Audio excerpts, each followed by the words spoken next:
Okay, so we are going to solve this problem. It says here that Lara baked 2 1/2 trays of brownies. Each tray was cut into 12 equal pieces.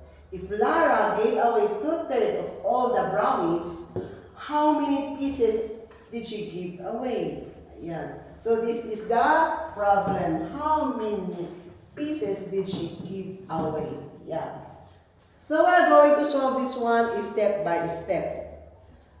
First step, we are going to convert this mixed fraction into improper fraction. We discussed this one 2 weeks ago. So how are we going to convert?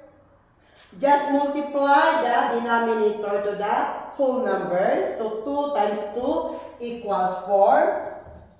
And then we are going to add the answer to the numerator. So 4 plus 1 equals 5. Ayan. Lagay natin dyan sa taas. And then you are going to copy the denominator. So that's it. 5/2.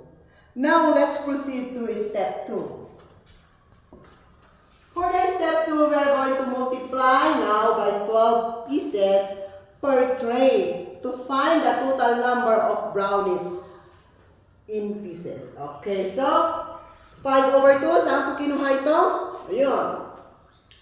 We convert the mixed fraction into improper fraction.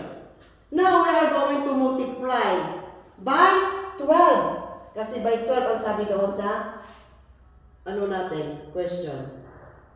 Now, we do it this way. 5 times 12 over 2. So 5 times 12, we have 60. Copy 2. And then we are going to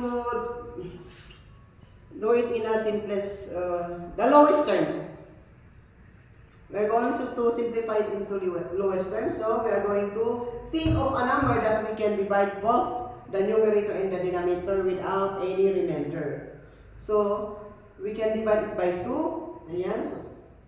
So 60 divided by 2 is 30.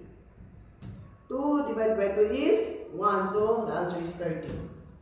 Ayan. And then we proceed to step 3. For the step 3, you are going to find 2/3 of the 30 pieces. Okay, 2/3 of the 30 pieces. Now, just multiply this one, this 2/3, ito siya, into 30 pieces. So, yan. 30 pieces is this one. Now, again, on top, 2 times 30 over 3. So, 2 times 30 equals 60. Divided by 3. You just copy the 3 and then you think of a number that you can both divide it by 3 and 60 that has no remainder. So, we are going to divide it by 3. Ayan. So, 60 divided by 3 is 20. Ayan. 3 divided by 3 is 1. So, the answer there is 20. So, for our final answer, for the question, how many pieces did she give away? So, Lara, is that Lara? Lara gave away 20 pieces of brownies. So, Lara gave away 20 pieces of brownies. Okay, that's it. Follow and share.